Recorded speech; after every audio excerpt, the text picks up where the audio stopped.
But the interesting thing about pickleball is like my parents, that's like one of the major points of contention for them. Like it's a social activity for sure, but it's also like the main area where they're fighting is over like who's getting invited to go to pickleball and like who's getting picked on what teams and like they want to play together and they're like, well, sometimes we don't have to always play together. The social, okay.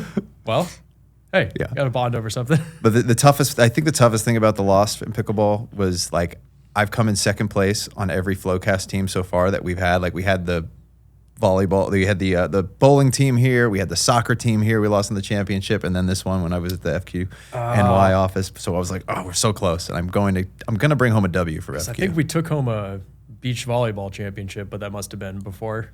I think that was a pre-COVID time. So I'm sorry, we'll get it. We'll get it one of these years. Yeah, I'm gonna get there. We need a softball team in the Valley. That's what I'm talking about. Yeah, that'd be great. So while I was back in New York, I actually got bit by 2 ticks. That's a thing. Didn't that see happens. that coming. That's a I'm thing sorry. that happens. No, I know it's a Northeast thing. Beauty of California. We don't have ticks around. Yeah. It's in LA. But what is in California is actually, poison oak, poison ivy. That's a whole big thing. I have had a lot of experience with that. I feel like I've sort of built up a tolerance at this point to it. Okay. Some sort of like doing your own vaccine, if you will, right? Where I'm just exposing myself over my life. Right. I've had it enough times where my body's like, we've seen this before. Yeah. Natural immunity. So I thought what was interesting is there was an article that came out last month as we're entering that season where people are going to get poison ivy and poison oak more frequently. And he took it so seriously where he did some research and started doing self-case studies on himself. And he started eating poison oak leaves in order to build up immunity to it. So he microdosed basically off of the poison leaves in order to get them into his body. And they were like babies, so they hadn't like fully sprouted yet. So it was just like minor effects. But I just thought that was like a fascinating, like, would you ever do a self-case study? I mean, I guess, but like, is he getting poison oak that often that he needs to build up a tolerance to it, or it was just literally a scientific case study? This is journalism, right? This isn't even science. This is straight up journalism. Trying to get some clicks on YouTube or something. Yeah, I mean, I always think it's really like that's like true journalism in my opinion is when they're able to just. I'm dedicating myself to the bit. This is method acting. I am going to go and study myself eating poison oak, and then I will rub a poison oak leaf 3 weeks later on my skin and see how bad the reaction is. It's funny you should mention that, what actual journalism is. I was just having a conversation with Chris and Colin about this actually, and there's like, I'm noticing a big rise in the news being people who comment on the news, but people who actually produce the news have to go out into the field and do journalism and find stories and report on those stories and all that stuff, and that's the expensive component of it. Like one of my favorite podcasts I listen to, their whole mission is to like destroy mainstream media. Yeah. And in some ways I'm like, careful what you wish for, because if they are destroyed, there's no one out there finding the news and reporting the news. And what are you going to comment on if there's no news for you to report on? What point does that fall apart? I don't know. Are we moving to a world of like all citizen journalism, and that's the only thing that's going to exist as larger media companies start to go under? I think it is one of those things where it's like, oh, who can you trust? And it's like, well, my friend's at the scene, right? It's the Citizen app. It's like, all these people are videotaping. I'm seeing firsthand with my eyes what they're videotaping at the scene. But you're right. I think the large entities are the only ones that actually have enough resources to deploy people to go get the news. Everybody else just like redistributes the stuff that the big guys do. And like they put their own slight spin on it. So half the time the words are exactly the same, like local news all the way up to national. And it's... Oh yeah, like the story, it's like, okay, who's paying the person producing story? And then CNN, Fox News, MSNBC, they can all spin it however they want to ultimately spin it, but someone like came up with the story and found the information to go from there. And we just got to make sure the people uncovering the news are still employed and exist for us, because what is it, democracy dies in darkness or some stuff like that. So, well, protect those people. Yeah. And with that, this is the FinTech Flo. So I want to start us off, of course, before we get into it, with the my classic joke thing that I'm doing now with the little one-liner. So why did the spreadsheet go to therapy? I don't know. It needed some cell help. Okay. That one's mediocre. Yeah. Instead of self-help, it needed some self-help. You know, we all have found ourselves with the broken formula here and there, which is what happens when you move too quickly, which is part of today's theme, innovative approaches to things, pushing the envelope, and the move fast and break things approach to business. So with that said, let's get flowing. You're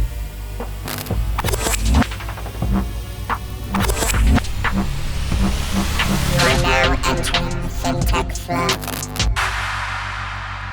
What's going on, everybody? Welcome back to the FinTech Flo podcast. I am your co-host, Drew Carrick, soon to be again the rapping CPA. You're back. Nice. Mike Whitmire, co-founder, CEO of Flowcast. And I think as we're going to discuss a little bit later, or in the next episode, potentially active again. Yeah. Lots of fun movement happening on this front. So I got this new section in here, which is the FinTech 411, because as we enter the second half of the year, let's keep tabs on what's happening in the accounting and fintech industry. No, it's not your advanced level finance class. I'm of course talking about the sitch or the situation. So this Thanks is for the T. teaching me that. Yeah, okay. This is the T, the 411. This is the T of what's happening in the industry. So I've got some accounting specific 411 to share, but before that, on your front, is there anything interesting or impactful, like to the profession, that you've been hearing about in speaking with customers, or marketing or accounting gossip? We've been talking a lot about AI, obviously, and I was in New York a couple of weeks ago, did a tour, meeting with some customers, some prospects, some partners as well, and I'll say the response to AI was really interesting, and there's definitely a very real and very acute fear that it's going to replace a ton of jobs. Like what I found was the reception by people doing the work versus reception by people overseeing the work was acutely different, and those who are doing the work want nothing to do with AI, which I found really interesting. Like, oh, no, I want to keep doing my job the way I've always done it. And I did my positioning. Well, we want to elevate preparers into reviewers and all this stuff, and nobody was buying it. It was like I was literally asked, how does it feel being the evil tech guy who's going to take away our jobs? And I was like, wow. Well, I don't know how to respond to that question, but that's not what we're here to try to do. Yeah. But I found it so interesting, just the extreme reactions on either end of the spectrum around this technology. Yeah, I think there's that natural resistance that people who are doing the work that is at risk of having AI do for them being concerned. But that's where you have to take advantage of the fact that you have this tool available to you. It's $20 a month.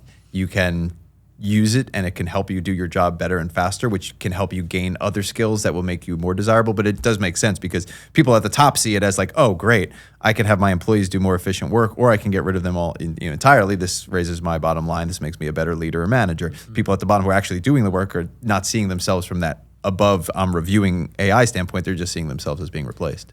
But what struck me is, and I totally understand all that, the people that we sell to kind of inherently are some of the more tech-forward accountants out there.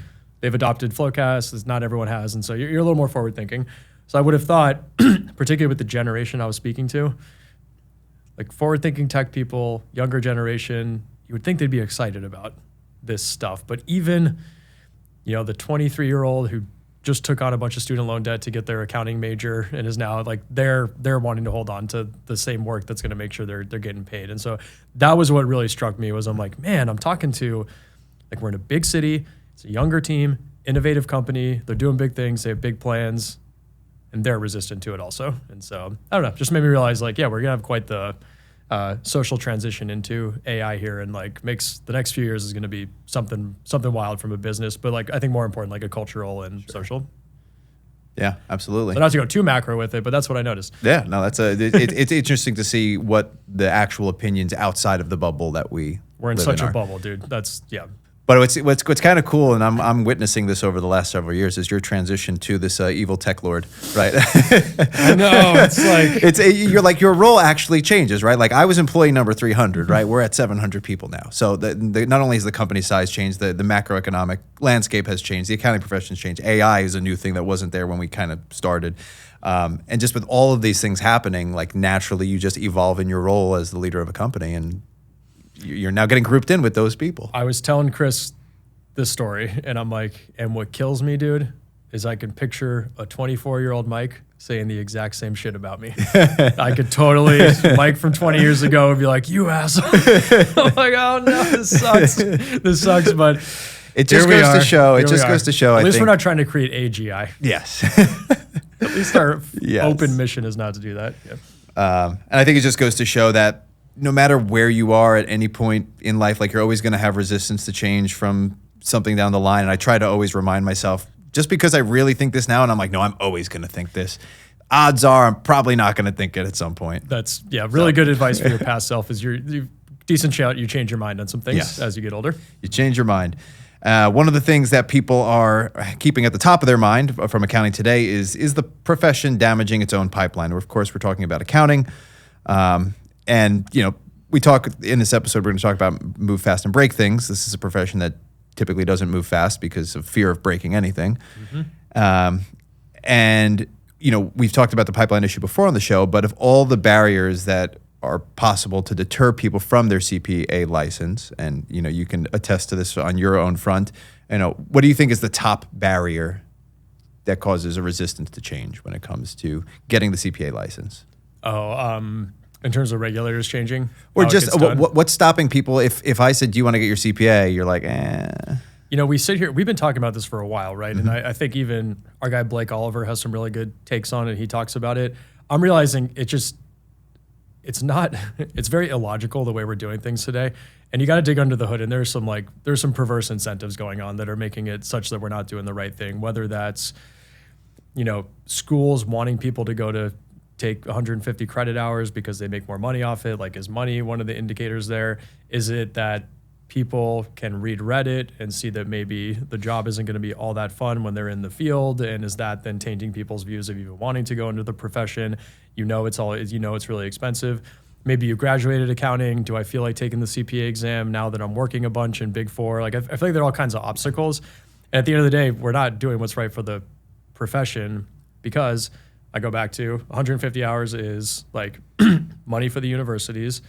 Funneling everybody to Big Four is how professors who run accounting programs then make sure they can recruit more people, because they can say we placed 100% of our people at Big Four. And it's way easier to just have a partnership with one Big Four, place everyone at the Big Four, instead of finding a holistic a host of opportunities for them at private, public, all kinds of stuff. So instead, we just shove everyone into a world where they're going to work a lot and probably be pretty miserable. That creates a bad reputation from there. So I don't know. It's a couple different angles, but I feel like there are very few people actually looking out for the profession here. Right. There's a lot of self-interest involved. Not like, how do we fix this broadly? It's how do I make sure I don't have a problem.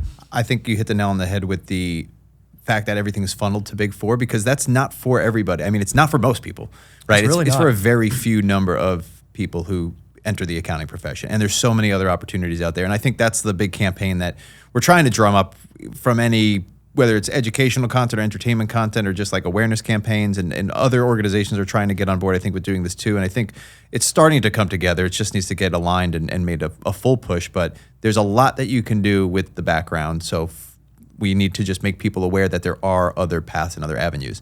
What was interesting is the Illinois CPA Society did a study on what the biggest factor actually is. And for people under the age of 35 who already have to work busy season hours and they don't want to have the rest of their life consumed with studying, it's literally the time. Yeah. It's the time it takes.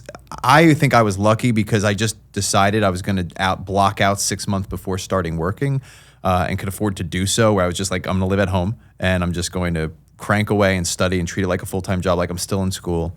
And that's the only reason I had enough time, because I couldn't imagine working busy season and then coming back after that and trying to study for an exam. Yeah, I did it, and it's brutal. It's soul draining, dude. It was like you're working a full-time job where you work a lot of hours in Big Four. It was very smart of you to do it 6 months before you started, I gotta say. Yeah. I enjoyed summer. Yeah. It's true. That's a trade-off, but no, that makes all the sense in the world to me. But you know what you didn't say is just those 40 hours every year of CPE credit I gotta get. CPE credits. That was not the hang up. Nope. It was, I don't even remember. I blacked out. It's like when you have a kid, you forget everything horrible you went through when you have your first kid, so that you're tricked into having another one. I forget how many hours it even took to study for the CPA exam and how much effort went into it. I remember it being a lot, though. A lot. So on the bright side, the report also revealed that perceptions of the CPA credential are largely positive, though. So the majority agree that the CPA licensure builds credibility with people. CPAs serve 84%, opens doors for employers, 83% said that, provides job security and stability, 77%, provides higher earning potential, provides value in transferable skills, builds credibility with coworkers and peers. Meanwhile, only 1% of respondents said that it wasn't valuable in the marketplace, and 3% said it wasn't valuable to their careers, probably because they're in professions or they took it in a direction that they didn't necessarily need it. Or maybe snarky accountants who got to the controller role without a CPA and are feeling good about it. And True. Why do you need a CPA? I got to this job with blah, blah, blah, all that kind of stuff. Well, that's good that it's at least the perception is still really Yeah. positive. So to me, that does sound like we need to make it Yeah. moderately easier, more reasonable for this to It's cool. to happen. It's cool that it is something that still people do admire. I mean, I think that first stat, which is 84%, said that the licensure builds credibility with people that CPAs serve. Yeah. And I mean, I would expand it beyond just who CPAs serve, but just in general. Like I was talking to Emily, actually, Emily Tosta, who plays Lindsay, our auditor from PBC, and she was just asking about different like wealth management stuff. And she's like, "Do you know anything about Roth IRAs?" I'm like, let me tell you. You know, Unfortunately. And it's just one of those things. I was like, I enjoy talking about it, and I think just in different friend groups and circles in general, people who are not in the finance profession and in the accounting industry, you're just a resource for them, and you do have credibility. This is because when you did the man on the street stuff down in Venice, that came up a lot, right? What does a CPA do? Oh, they help with my wealth management or financial advice and stuff like that. That's a really interesting lever. I think a lot of us don't think about. We manage our own finances and do stuff because it's what we do and it's our side hobby and it just kind of is normal. That's not what we get paid to do every day. But what we actually do for ourselves is very valuable for other people. We just don't think about it. We don't have that context. So yeah, it's such a good profession. It really bums me out where it's going.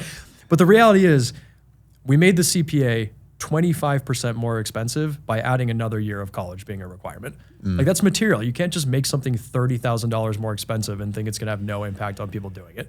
I think what it is also has to do with the fact that like our higher education system has entirely gotten mangled as well. Because I think back in the day, it wasn't necessarily it all the plays cost. together. It's all. I see it like this because back in the day, the cost of college was not. I mean, it was like, are you smart enough and are you dedicated enough to spend the time to do that? Like the PhD is literally just to like, am I going to spend my time doing this? You're not really gaining a lot of new knowledge per se. You're gaining new like research techniques, but new knowledge, no. It's just like do I have 5 years of my life to just spend writing research papers all the time?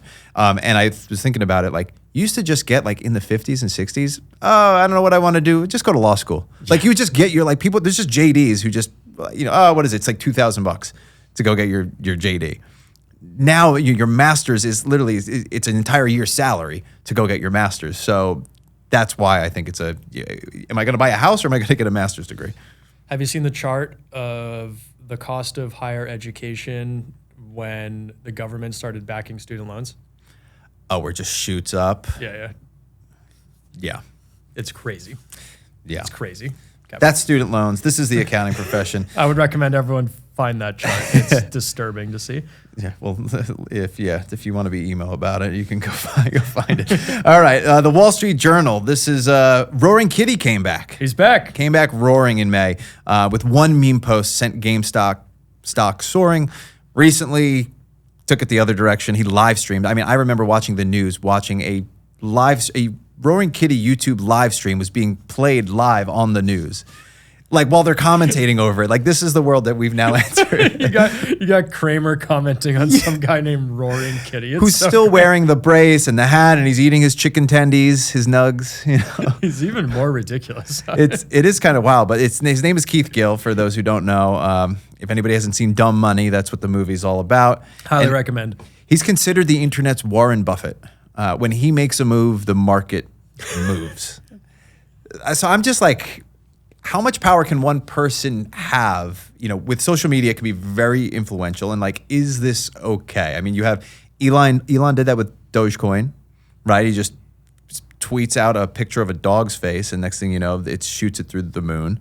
Warren Buffett, you know, if he does any projecting of what he's going to do his investments with, that shoots that through the moon. And then with Roaring Kitty, he just gets back online, and all of a sudden, GameStop is shooting. And I think he was up at like $500 million worth at one point. Now he's at like 300. I'm so into this. Do you think that that's like fine that just individuals can move the market so much? I think that if it's not fine, we need to apply the rules fairly. If it is fine, then we need to let this be. But like, why can Bill Ackman get on CNBC and say the whole market's going to tank and then buy low and sell high after he makes the market tank? Why can Jim Cramer get on and talk about that stuff and do the same shit? Yeah. So it's like, oh no, this guy isn't part of the club. Yeah. He's just not part of the Wall Street club. And so he's not allowed to do these things. Like, get off of Reddit. You need to be on CNBC to have the certification to be able to do this. Like, forget that, man. No, it's just because he's a guy who isn't friends with all those people. They're not members of the same country clubs, if you know what I mean. Yeah, and then so that's why they get pissed off at him when, dude, bankers do that, investors do it all the time. I think that's on why the nobody's news. gone after him is because No, it's you a can't. dangerous slippery slope. You can't imagine the Supreme Court case where all of a sudden we'd like to call in Kramer, Bill Ackman, all these other people, every CEO that goes on all these shows and talks about their company and how amazing they are in the stock. It's just like you roll out this, you'd have this highlight reel of Kramer talking about every stock and what's going to happen with it. Like where do you draw the line here? You know what I think of? Did you ever watch House of Cards? No. Okay. So there was just one thing that really stuck out to me from House of Cards, and it was this constant theme throughout the whole series, which was the trio of fame, power, and money. And people basically pursued one, and using that one, you could kind of get the other two. Yeah. So if you had the power and you were the government official, you could steer the fame, you can utilize it for your own advantage, you could direct the money, you can have it funnel back to you. If you have the money, you can control the people in power, you could also buy the fame. If you have the fame, you can have influence over the people in power, and you could also have a way to get money. So it's just the way that those three things interact, and I think I call it like fame because that's what it is. Like those who are controlling the media and are in the public eye, that's how people get their information, and that's how people are making these sorts of decisions. So yeah, it would be a slippery slope, I would say, if we were to go down that angle. They're losing their grip on manipulating the market. Yeah. That's really Well, now it's being more mass distributed. It's not just investors missing out on a good stock tip. It's also a bunch of people getting absolutely pummeled through a short position. I mean, this started off, of course, with the revolution of Reddit and whatnot. But which is interesting too is like E-Trade was kind of concerned about the way he's moving the market with these, but they're like, we can't do anything because if the Reddit army comes after us, it's just. So it is interesting. I mean, look, if the people like somebody, then they get behind it. Well, that's not their job. That's not E-Trade's job. Yeah. Like that's where this pisses me off. E-Trade's a vehicle for making trades, and like in the same way Robinhood shouldn't have been shutting off orders, like E-Trade has no position to be doing this. Yeah. It's just them getting like they're not like, oh, Kramer just talked about this stock on Mad Money, like we got to shut down trading on that stock. I've never heard that even surface as a thing to be contemplated. It's crazy. Yeah. This pisses me off to no end, as you can tell. I get a little fired up about it. Like it's very unfair, and I hate when rules are not applied fairly. Yeah, I like rules when they are equal and across the board. So one of the things that's interesting that I was curious to what your take is. So like AMC has been an indirect beneficiary. So obviously GameStop has always been like the one that's to the moon. But AMC was also part of this craze, and they kind of had like a lower lift that they got from it. And they used their chance to refinance their debt. Like basically when their ratios, their PE ratio went up and they had hit whatever liquidity targets that they needed to have and whatnot, they suddenly refinanced their debt. So I'm like, from a debtor standpoint, is there nothing that they can do? And I think this is because I'm not familiar with like debt instruments to that extent about how they work. Is it just like, well, technically, if they can refinance whenever they want, and I'm like, yeah, but is somebody not looking at this being like, yeah, but this is totally based off of hype. It's like in an inflated PE ratio. It's not real. This is a meme craze. It was a pure debt line they took on, or they did a secondary round of funding? I don't know what they did exactly. I just know that they used this as an opportunity to like refinance their debt. Because they were a lot of these were in. I mean, GameStop was going down, AMC was going down, BlackBerry. All of these companies were just, they were on their way to probably eventual bankruptcy. Right? There's nothing turning the ship around, and all of a sudden their stock value goes up crazy, and they, I don't know, maybe reworked their deal so that maybe like the lending terms were like they didn't have to pay it off till later, so they can kind of buy themselves more runway. And I'm just thinking like, if you're the debtor, you know that this is fake, but you just have to accept it, and you're like, well, it's. Technically, they're allowed to refinance if their PE gets to this point, and even though it's that might maybe, and then as a banker, you can only look at so much forward-looking stuff. But I agree with you, dude. It's just like comment. You're like, look, look at this stock. I can't fund you based on this thing. Like it's going to go back down. The move that they seem to be able to get away with would be just selling more secondary shares. If I were the CEO of one of these, I'd somehow fire up like a retail-driven secondary process and raise another round of funding and take on more capital. I'm just like, on the but balance who's sheet buying this? Like that's why it would have to be retail. Like it seems like this is the thing that like I listen to this all the time. This is what frustrates me or confuses me about the world. It's like there's always somebody that seems to be holding the bag. Like there's it's just a never-ending cycle of somebody holding the bag. This happened in the news recently. Be Real. I don't know if you know that social media app. I do, but it was like a big craze back in 2022, and it was supposed to be like once a day, the alarm would go off, and you have to take a picture, and it's like it takes a picture that way, and a second later it takes a picture of you, and that's it. It just shows it's your friend. It's supposed to be real. It's not a filtered image. It's literally just, this is where I am right now in this moment, and that's it. Nobody's used it in 2 years. I mean, like it was like a big thing for like 3 months, and then it's kind of died out. They still have obviously an active user base, but like I think like 9 million people a month or something like that. But it was at one point they were at like 500 or something. So, or at least in like the quarter. A French company went ahead and bought them for $500 million. And I'm like, it's just an app that lets you take a picture and then take a picture. And recently, like after it, this was like within the last several weeks. So after it lost popularity, yes, they went ahead and still spent $500 million, I think. Best exit in recent social media history. That's incredible, because I was going to say the VCs were the ones holding the bag on that one, but that is not true at all. That company is going to hold the bag on it. It's just it's impressive to me that there are, I guess obviously some people feel like no, I can really turn this around and I can make this profitable. We're going to add ads, right? And sure, but it is kind of always amazing to me that there is always seems to be some buyer. And I don't know, personally, I think we're kind of reaching that plateau now where the people with a lot of money aren't just going to spend it just for the hell of it. And not every business endeavor is going to be successful. And I think there's a little coming back to earth moment. Not tech related, but like my house in New Orleans, for example, I'm priced on the lower tier of houses in my median area. I was trying to sell the house to kind of just offload having a property in a state that I don't live in anymore. Fair. Just can't do it. Like it just, even though it's priced very well, it's even priced, I even dropped it and put it below, the bites just aren't there. People just, they don't think it's a crazy price. They just don't want to pay it. And there's just like that disconnect between like, is this fair? Sure. Do I want to pay it? No, so I'm not. And that's just it. So on the last part of this FinTech 411, Marquis Brownlee.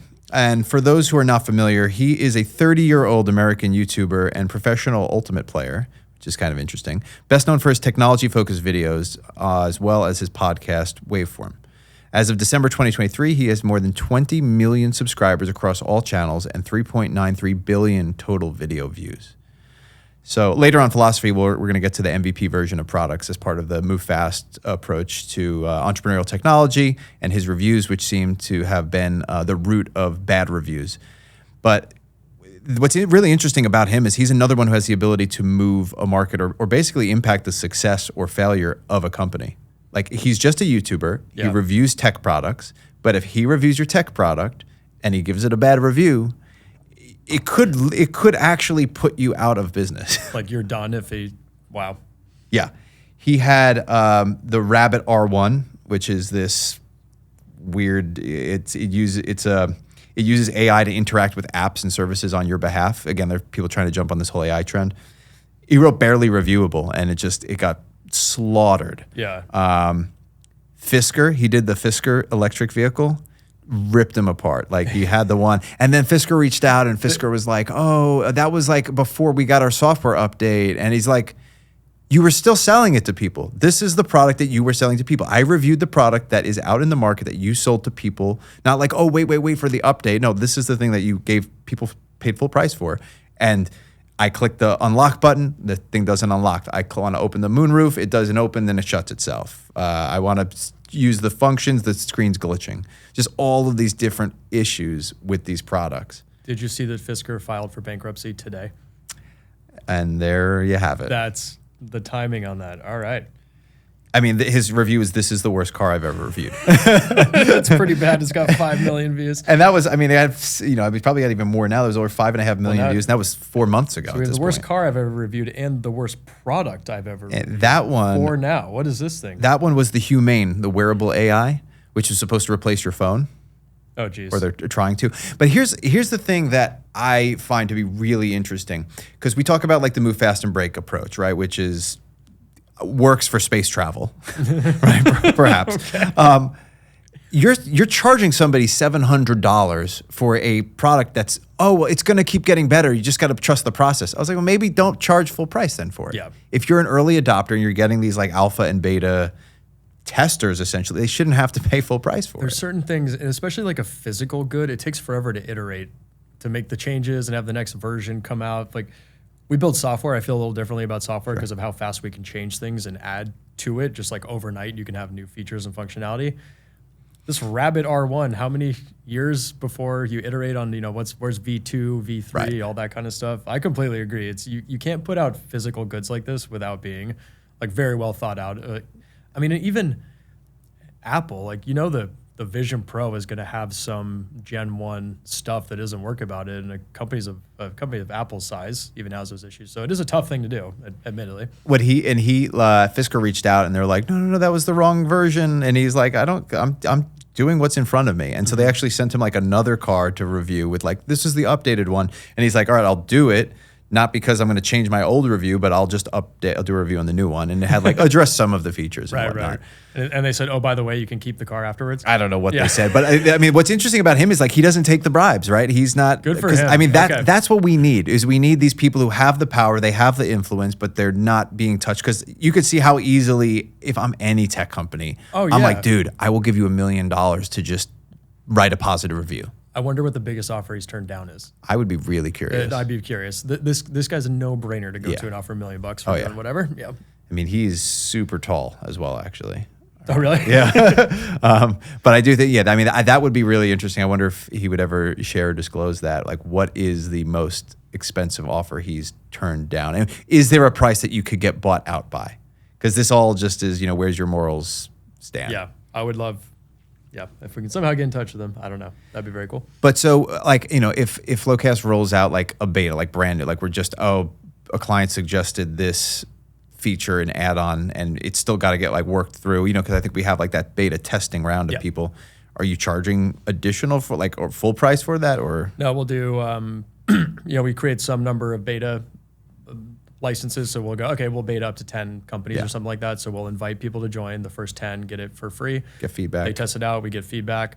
I am a fan. This is a little counterintuitive, but even early on in a product's life cycle, like within SaaS, you're never going to stop improving your product. So at some point, you got to be like, we're going to start charging for it, knowing that you're going to continue to improve it. So that to me is a fine dance. So when is it like, okay, it's far enough along to where like people should be giving us money for this thing, but we are going to continue to improve it also. So that's the fine line. But up front, when it's going to break and not deliver value, you got to just give it away for free and get feedback. And I mean, it should be so early that you generally have people who like don't adopt it because they're like, I'm not paying for this thing. I don't care. I'll wait till I'll wait till it's further along. What I would even suggest is if you do buy if they want to charge full price for the alpha version just for like cash flow purposes or something, then by doing that, you get like an automatic voucher for the next generation, 50% off or something like that. That's a very good compromise. Yeah. So, because Tesla is like, Elon's the king of pre-selling stuff like this. So that would have been a really good approach. All right, so that's the power of influencers over the market equilibrium, and naturally that's where they go. So I want to talk about our bullish or bearish segment. This is a term that I actually recently learned over a couple different calls that I had, and it's called co-opetition. It's the biggest buzzword of the modern industry, in my opinion. It's the new synergy. I've been hearing this now pop up all the time, and so co-opetition is the act of cooperation between competing companies by forming a strategic alliance designed to be mutually beneficial to both companies. It includes a mixture of cooperation with suppliers, customers, and firms producing complementary or related products. So if it's complementary or related, like that makes perfect sense to me. I have never been a fan of this. So we have a key set of competitors, like very clearly competitors of ours. If you go to G2 and read some reviews, they'll be listed on there. I'm not a friendly competitor. I don't talk to them. I don't like any of that stuff. This is not how I roll. Like I'm out there, I want to win. Very much competitive, capitalist, that kind of thing. So I could not care less. What I have noticed in software, the other one is oftentimes people who start as partners become competitors as you build out your platforms. Like there are a lot of logical directions to take your software. And as we've gone, there have been companies we've partnered with where we built something and all of a sudden we're competitors with them and that stuff falls apart. So I think that's a better example where sometimes you can hold it together as a partnership and you can cooperate a little bit because maybe you recognize like, oh, your version of that product's like way better than ours. So, okay, I'd rather win a deal where I give up part of the deal, blah, blah, blah. But I know this is a thing in general. It's not my thing though. It's kind of like would you operate this way? Like if you were me, what would you be having calls with our friends over in Woodland Hills all the time? No, no. I think it depends on how directly you're in competition with each other, because there's definitely areas where there's overlap, and then there's like, no, we are selling the same thing, and that only works if it's like War of the Worlds, where it's like we're teaming up with Russia to go take on aliens. Yes. Right. We would need some. And the winner gets the moon. So we're going to end up fighting over that. It's kind of like World War II, like after the Soviets, and it's like, all right, well, who gets Germany, right? And it was like, well, we're friends for right now, but like we're going to fight as soon as this ends over what we get from what we won together. So I do think, so an example is Samsung and Apple. Okay. And in the smartphone market, Samsung and Apple are, of course, direct competitors. It's probably the biggest competition probably between the two. And each is striving to outdo the other in technology and market share. However, Samsung also supplies Apple with the key components like displays and memory chips for Apple's iPhones. So like Apple's iPhones are built using Samsung's. And now Samsung can't really afford to not sell this to Apple because it's a huge revenue driver for them. Mm-hmm. But at the same time, they're helping their competition beat them. So it's a relationship that's crucial for both companies. It allows Apple to access the cutting edge components that Samsung provides, and Samsung, of course, gets a significant revenue stream. Okay, so I think this is definitely more applicable at like the massive company level, and then you could even say like government level, right? Because we, in many ways, with China, we co-op. Yes, we're co-opetition with China in many ways. So, all right, I can see you getting intertangled like that. That's a tricky situation. You gotta just keep the gravy train going, right? Yeah, I like I said, I think it depends on what the key objectives and the goals are. And when you have companies at this size, they're not. Apple and Samsung aren't competing on every front. It's just really the smartphone front that they're competing on. So it's one sector of their business, and it gives an opportunity, I think, for a lot of businesses to expand and grow in ways that they might not be able to if they were to just try to expand organically, because somebody else is always going to be more niched into a certain industry or a certain profession or a certain field. So if you can kind of like tack on to them, we're not directly competing to be a consulting firm. Yeah, right. Very, very well said. That's the difference. Is if there's some niche thing you're great at, then you can kind of give up other parts of the business. Sure, so, exactly. Makes sense. Yeah, it's the utilitarian principle, right? If you can move forward 10 at the cost of 2, then you netted 8. There you go. All right. So on to the business philosophy, approaching to that. So this actually is back to what we talked about earlier, which was the humane AI pin. And, I wanted to just analyze the approach. This is kind of what we talked about earlier, actually, which is, I jumped the gun myself, which is paying full price for a product that is still in beta. And so the ones that we discussed before were the humane AI pin, which is supposed to be the phone replacement, the Fisker EVs, which, as you mentioned, they're now declared bankruptcy. Do you know if it's the type of bankruptcy where they're going to be done? Or we'll find out. And then we've got Rabbit, which was deemed barely reviewable because it's these things where none of the stuff actually works. So my question is like, how appropriate is it for modern tech companies to put out products that don't fully work where they still charge full price? Getting an MVP to market isn't a bad idea, I think, in and of itself, but how can you charge full price for an incomplete product that you're already saying will get better with updates? I think if you can easily push updates to improve it, there's more flexibility there. I go back to, but like if it's hardware, that gets real tricky. Yeah. It's all about the speed of innovation. I think the hardware is the toughest part. Yeah. As a, you're going to buy a car, it's run on software, there are going to be software updates. Are you okay with improvements coming out over time after you've made the purchase? Yeah. Right? Yeah. But it needs to meet the bar that you're expecting when you purchase the thing. Yeah. I think that's fair. Yeah. There's a bar. Yeah. Like to pull it back to Flowcast for a second, if we have an early product and it can't do something that's expected, like we tell the prospect that. Yes. So you set expectations properly and then you improve on the back end. I think you can promise as long as you're like super open about what you can't do. But I think that's where most a lot of these companies are just afraid to admit, hey, it's not completely ready yet. It's getting there. Mm-hmm. Don't expect it to be everybody wants to be like, no, this is the next big thing. No, this is the next big thing. But you have to make sure all the features on it actually work. Yeah. And I think it's like the vaporware discussion. You can create videos that are like, oh my gosh, this is the sickest product, and then you actually try to use it and it doesn't function at all like that. That happened to me with this thing called Coin, which is supposed to be a virtual credit card, which I thought was the coolest thing. And they had like a sick commercial where the guy just picks up the thing and he goes like that, and then like you see all the digital things. It was obviously all VFX, Nice. right? But you're like, oh, which card do I want to use? This is a business meal, so I'll use the corporate card. And you click on that one, and then it will change the card strip in real time. So you only need that carry that one credit card, and all of your cards are preloaded onto it. Kind of like Apple Pay, which is cool. Yeah. which is pretty convenient, except it's on a card. I thought that was great. And I lost $100 on that because they declared bankruptcy.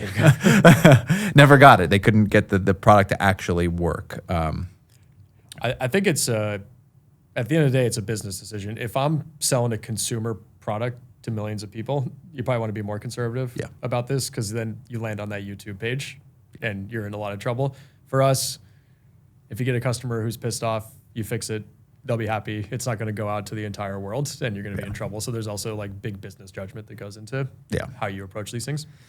I think the negative PR is also one of those things that you have to, I think now, there was this, like, let's just get something out that we were showing people we're moving, we're innovating.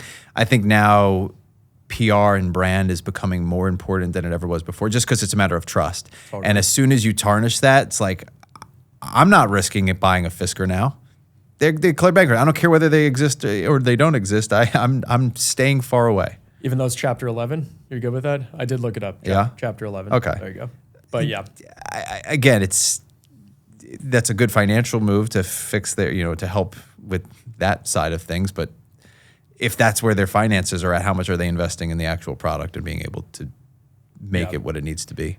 I'm going to go with cars, especially. These things should be well thought out. And the danger is imagine all of a sudden they just don't exist anymore, and who's fixing the car when it breaks down? Who's doing that? And there's no more software updates, right? It just stops working. The car just stops working. Shit. You're so right. Take this into a shop. It's like, oh great, they're all closed. They're all closed. Who has the thing to reset the software? So, an example of the branding thing is Google Glass. Now in general, smart goggles face constant critique, and it's difficult to get any like wildly positive reviews about glasses. It's still one of those things where, Apple's coming around with they have their, you had the Oculus for whatever, you had the Meta Pro, you had the Vision Pro. All of them. It's really hard for anybody to take those things seriously now, because it's just the flops that happened early on with like, oh no, like the eyewear is going to be this future. And you could see the potential there, but it's just the stigma is now stuck with it where it's going to have to overcome it. Yeah, that's a really interesting point. It's amazing how much one company being the first one to do something in a category can then create a reputation for other companies trying to do something in the same category. Yeah. Like that, yeah, Google Glass kind of ruined it for those behind them. And even Oculus. I mean, Oculus is cool, but very small use cases, like a lot of people don't like it. So, did you ever watch the BlackBerry movie?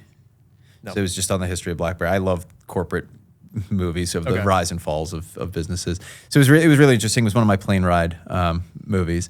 And originally the chief product officer, the guy who created and founded BlackBerry, he was like so bent on like, no, this product is going to be made in America. It's going to work properly. Everything's going to function correctly. It got to the point where like Apple was coming out with their iPhone and they needed to rush to get something to the market. And the only way they could do it at a cost-effective price was to go overseas with it.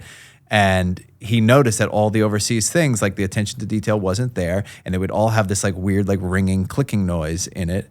And the movie ends with him literally it was a callback to the beginning of the movie when he finds the one guy's phone and he fixes it, to literally opening every single package that comes from China and just tweaking it himself, like one by one, going through each phone in the warehouse. And that was the start of the end of it, right? Like the buttons didn't work properly on the touchscreen. And it's like we lived through this where people were like, oh, BlackBerry came out with this touchscreen thing. You get this phone and it had so many problems. And that was just the start of the end, because they tried to rush to get something out to compete with Apple's, touchscreen, and they couldn't do it. Good example. Great example.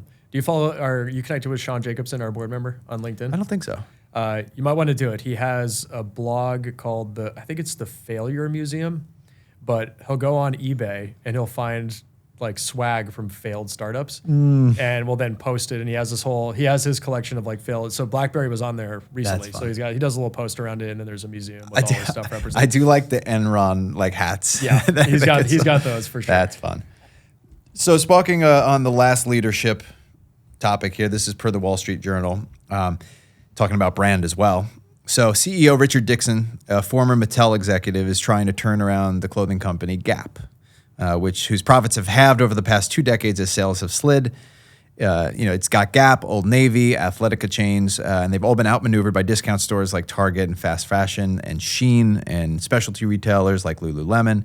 And so Dickinson has zeroed in on small things like replacing sleepy store music. That's one thing I totally forgot about. It's like, yeah, they kind of like put you to sleep as you're shopping when you go to like a Gap. He also made the bold moves. He also has made bold moves. In February, he hired fashion designer Zach Posen as creative director, and he designed a denim ball gown that actress Divine Joy Randolph wore to the Met Gala last month.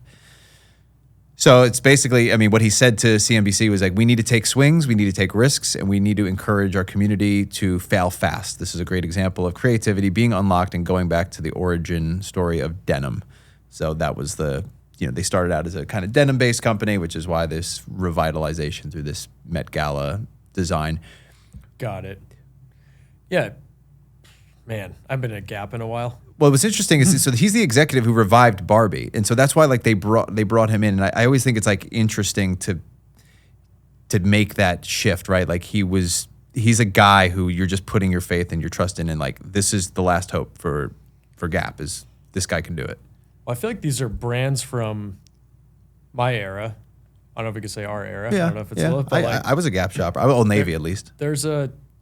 We're now of an age where there's a good amount of disposable income. So if you're good at branding back to the base that has nostalgia around you, you're like just focus on that. And I feel like Barbie made a movie for people in their 30s. Yeah, not kids who That's they true. sold to back then. Like look at the audience that has grown up through then. So like shouldn't the Gap be all clothes that appeal to 30 and 40 something year olds? Yeah.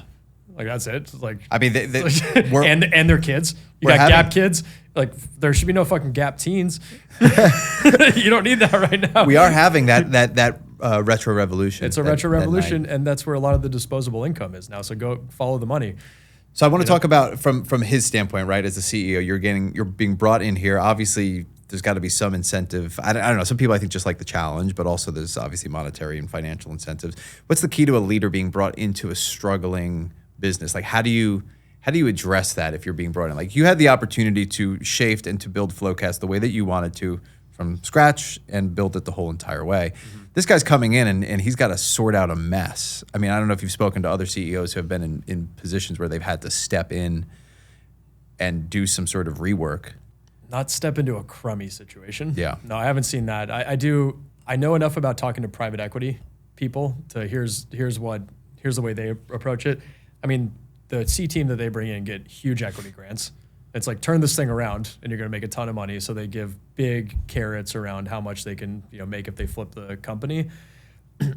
But then also you have a relationship with these investors to where they recognize that you're being put in a tough spot. If it doesn't work out, that's not a reflection on you necessarily. You'll have your next job lined up with them. So in some ways, you're kind of de-risked and you can swing for the fences and you're motivated to swing for the fences.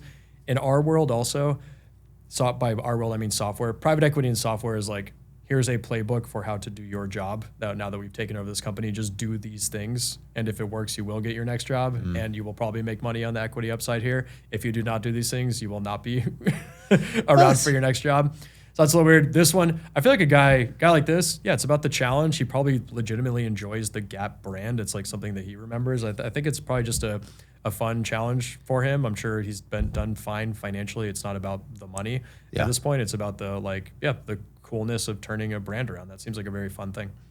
Yeah, he said you barely knew what we were actually selling on the brand's heavy discount strategy. And I think it's true. It's all that you ever would see for commercials was just like you forgot actually what they sell. And it's just like summer discount, back to school sale, Christmas, Black Friday sale. That's a really Mother's good Day point. sale. I was like, I don't even know what this commercial was about. I just know that Gap's having a sale.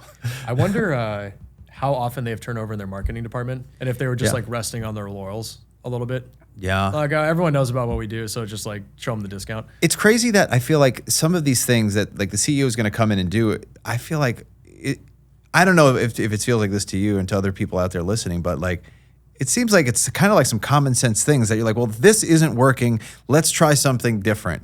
And I feel like I don't know if people just get to this point where they're just very risk adverse to trying anything differently entirely, and they're just like, well, maybe it'll just magically turn itself around by just continuing where we're at. It's so interesting with these things now. You can kind of, and you're in a cool spot in Flowcast where you can see how people behave and what the motivations are around all this. You could assume there's a group of marketers over there that have been at Gap for a long time, resistant to change. If anyone wants to do something bold, that process has to go through committee. Whenever you go through a big committee to try to get something approved, it's going to get diluted to be like the worst version of whatever that thing is. So it's just hard to change when you have like people set in their ways. It's worked. Gap was a really successful company for a very long time. And we just kind of, the wheels keep moving. From our outsider perspective, like, this is so obvious, but for the people working in the company, it's like, why would we change that? This is work, blah, blah, blah. So I think that's oftentimes like kind of the simplistic argument for bringing in an outsider is just a new perspective. And from our lens, we can tell they got to change something. There is always that like office politics that I think, it's easy from the outside to be like, well, this is what you guys got to do. And it's like, yeah, well, I'm in it and I'm working on it. So I do think it's good. That's where you can bring in somebody who's just going to be a strong leader and just say, no, this is the direction we're taking things, hop on or hop out. So what's to come? The Gap company is made up of 4 brands of Athletica, Old Navy, Banana Republic, and Gap. And then these are incredible brands, but they need to have differentiation amongst each other. And right now, there's really not sure what the differentiation is. So it's copy, it's font, it's typography. I kind of love this stuff because I'm a marketing guy. And every detail of the brand needs to be communicated with precision. So what you're going to start to see is the evolution of that journey unfold in every one of our brands, is what he said. So that's cool. It's fascinating to see how intricate all the elements are. So I'm looking forward to seeing, in real time. I'm sure a year from now we'll see, is Gap doing better than they were this year? Well, not that he needs my advice, but like 30 to 50-year-olds, nail that demo. So close to their kids also. Get that next demo. So you're hopefully set for a period going forward. Get back into that fashion brand. All right, so let's laugh to finish our way out right here. So let's a little make meme lull. This one was just a funny one I came upon. So this is from Captain Kaplan, or Hen. Desperately trying to trick myself into doing some work. And we've got, he added to the title of this research paper in order to make it more interesting. Harry Potter in the role of accounting in public expenditure and monetary policy in the 1st century AD Roman Empire. I love it. It's funny how much Harry Potter comes up with us, but very, very good meme. And you haven't even watched Harry Potter yet, have you? I haven't. I went to Harry Potter Land. Harry Potter Land is cool. I did go. I checked it out. Potter World. I had a great time. I learned I'm a Muggle. Yes, of course I was told I'm a Muggle. Yes, you are. But it was a lot of fun being with two guys in their late 30s, all just nerded out about so happy to be at Harry Potter Land. Yeah, it was me and Hamer, and then we went with Siobhan and Roshan, and those guys are big Harry Potter fans. And I'm like, I think it's the happiest I've ever seen Siobhan. Yeah. He was like an 8-year-old running around that place. Love it. Loving it. So like seeing how happy he was made me happy. Yeah. Through us, I was like 2nd degree happy because of Siobhan. It was very funny. But yeah, I'm a Muggle, man. Apparently. It's definitely something to be mentioned, is like when you go and you experience something with someone who's really excited about that experience, it makes your experience so much better. And my first time to Universal was with, a Disney adult, and not that Disney and Universal are the same, but it loves that realm and that world, and like her excitement had me just like, oh, this is, I was like, I'm ready to get a wand and I'm ready to get the robe. Yeah. Like I'm going all in. Like I go to Hogwarts. Yeah, I'm like standing next to Siobhan. He's got these like Incendio with the wand. I'm like, let's go get the next one. It was a lot of fun. I think the lesson here that, from how it can be applied to work, especially in the accounting profession, is if you find a way to make work into a game and you find a way to make work fun. So by turning this research paper, which is typically something that's probably boring, but treating it as if it's written by, it's a Harry Potter book. I don't know. That would be probably a little bit more difficult, but it's a way to make you play at work instead of dread work. Yeah. So enjoy it a little bit more. So it's cool. And, with that, of course, we can't finish up without touching on Elon and SpaceX, truly pioneers of the move fast and break stuff approach as we enter our concluding cycle.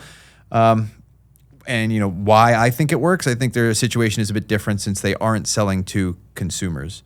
And they're using the approach of like testing is good for move fast and break stuff. But putting faulty products out for others to use, not good for the move fast and break stuff approach. Have you read his book?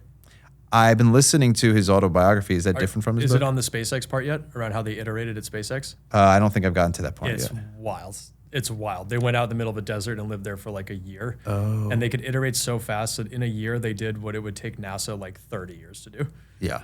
Just by trial and error, just over and over and over again. It's really cool. The way the guy iterates is, I know he's not loved by everyone, but in terms of entrepreneurship, the guy is. I mean, he's been obsessed with electric vehicles, with space travel, like since he was. It says since he was a kid. He's like a big video game guy, and so it checks out that you're like seeing, okay, this guy, as a child, definitely now is this man that we're seeing as an adult. This man-child. Man-child. So, and I think the other thing about Tesla is, they can afford to do so. So there's definitely a balance between like waiting too long to release something, but also rushing to release something. And it also depends, of course, on your financial situation. Yeah.